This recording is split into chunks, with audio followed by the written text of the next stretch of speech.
নমস্কার, আমি প্রসেনজিৎ চট্টোপাধ্যায়। অবিনাশের কাছ থেকে আমি আগেও ওয়েলিংটন নাগরিক কল্যাণ সমিতি দুর্গাপুজোর কথা শুনেছি।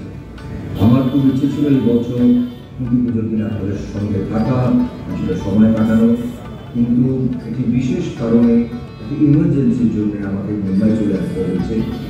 আমি সত্যি বলছি, আপনাদের কাছে ক্ষমা চাইছি, আমি খুবই দুঃখ প্রকাশ করছি এবং আমি নর্মালি করি না যেটা, সেটা করতে বাধ্য হয়েছি, কারণ এমনই একটা ইমার্জেন্সি যেটা আমি সামাল দিতে পারি না। আপনারা জানেন যে কিছুদিন ধরে একটু করোনা আমাদের নিয়ে একটু সমস্যা চলছে, শুটিং একটু সমস্যা চলছিল।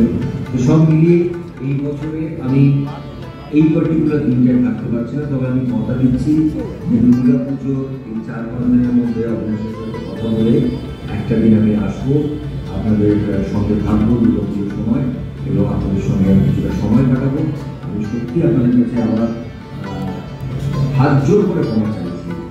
নর্মালি আমি যেটা করি না, আমি একটা সময় দিলে আমার এমনই একটা ইমার্জেন্সি করেছে, আপনারা নিশ্চয়ই বুঝবেন, এমন একটা কাজের চাপ চলে গেছে, আমার এমন একটা কমিটমেন্টের চাপ চলে গেছে, যেখানে আমি এই পার্টিকুলার দিনটা থাকতে পারছি না কলকাতায়।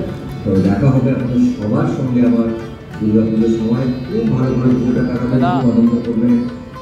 সবাইকে আমার আরাম, শুভেচ্ছা, অভিনন্দন এবং অনেক অনেক ভালোবাসা। ভালো থাকবেন।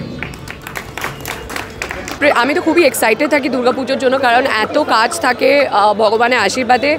আর এই প্রত্যেক প্যান্ডেলে প্যান্ডেলে যাওয়া, দর্শনার্থীদের সাথে দেখা করা, তাদের মধ্যে অনেকে আমাদের ফ্যান হয় যারা পিওরলি আমাদের ভালোবাসে, কারণ তাদেরকে আমরা কোনোভাবে ভাড়া করে নিয়ে আসি না ভিড় জমানোর জন্য, তারা অরিজিনালি আসে মন থেকে। সো তাদের সাথে যে দেখা করার যে সুযোগটা দুর্গাপুজোর মাধ্যমে হয়ে যায়, সেটা আমাদের কাছে মানে অ্যাক্টার্সদের কাছে একটা উপরি পাওনা। তার উপর আমাদের অভিনেতা হিসেবে সবসময় একটা স্বপ্ন থাকে যে দুর্গাপুজো যদি কোনো ছবি রিলিজ করে, আর এবছর ঠিক সেটা হচ্ছে। তো আমার কাছে এটা আরও অনেক বড় চেরি অন দ্য কেক। যেটা আমি বললাম যে এই এলাকাটাই হচ্ছে হার্ট অফ কলকাতা। সো এখানে মানুষ আসতে এমনিই বাধ্য, মানে তুমি সবসময় দেখবে অন্য কোনো জায়গা ফাঁকা পেলেও এই মোড়গুলোতে ফাঁকা পাবে না কোনো দিন, এটা সবসময় জমজমাট। তো আমার মনে হয় যেহেতু ওয়েলিংটন নাগরিক সমিতি এবারে 35তম বর্ষ, তো আমার মনে হয় আরও বড় চমক থাকবে আমাদের সবার জন্য। আমাকে তো মানে আই থিঙ্ক প্যান্ডেলেও ঘুরতে দেখা যায়, ফুচকা খেতে দেখা যায়, সেলফি তুলতে দেখা যায়, আর আমি মানে এই জিনিসটা ছাড়তে পারিনি। একটাই পার্থক্য হয়েছে, আগে হয়তো দড়ির ওপারে থাকতাম, এখন দড়ির এপারে আছি, বাট আমি একটা সাধারণ মেয়ে and I love being that.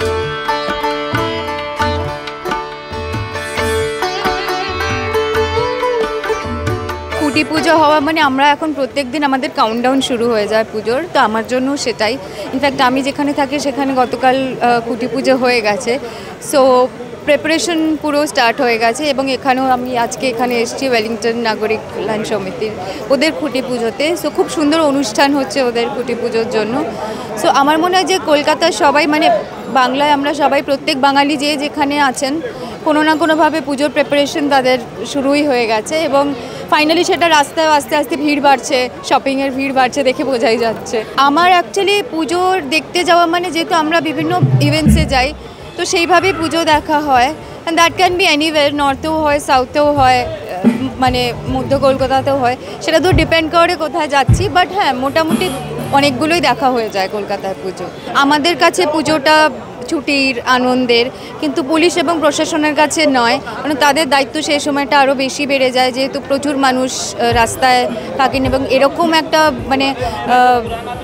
মানে বড় একটা ফেস্টিভ্যাল, আমাদের সবথেকে বড় ফেস্টিভ্যালে যে পরিমাণ কলকাতা এবং কলকাতার বাইরের মানুষের আনাগোনা হয়, অনেক লোককে বাইরে থেকে এখানে পুজো দেখতে আসেন, তো সেই সময় দাঁড়িয়ে ট্রাফিক প্লাস মানে সমস্ত যাতে সব কিছু ঠিকঠাক থাকে, মানে মানুষের জীবনযাত্রাটা যাতে কোনোভাবে ডিসরাপ্টেড না হয়, সেটার জন্য তারা অসম্ভব পরিশ্রম করেন। অ্যান্ড আমার মনে হয় একজন রেসপন্সিবল সিটিজেন হিসেবে আমাদের সবার দায়িত্ব যে যতটা সম্ভব রুলস অ্যান্ড রেগুলেশনস মেনটেন করে আনন্দ করা, so that we don't cause any trouble to them and anyone else. আমার রিলিজ বলতে আমার 15th অগস্ট রিলিজ করছে ZEE5 সিরিজ কাটায় কাটায়। পুজোয় এবার স্পেশাল প্ল্যান তো অ্যাজ সাচ কিছু নেই, পুজো হয়ে যাবে, ইউ নেভার নো। এই মার্কেটের কিছু জিনিসপত্র আছে, লোকে যেটা আশা করতে পারে না এইটা দিয়ে কিছু হতে পারে, তো সেরকমই কিছু দেখাতে চলেছে, আশা করি ভালো লাগবে। পুজো আমাদের করছে সমগ্র পরিকল্পনা রবীন রায় আর প্রতিমা শিল্পী সুরজিৎ পাল, আর আলো করছে হচ্ছে প্রবাল বসু।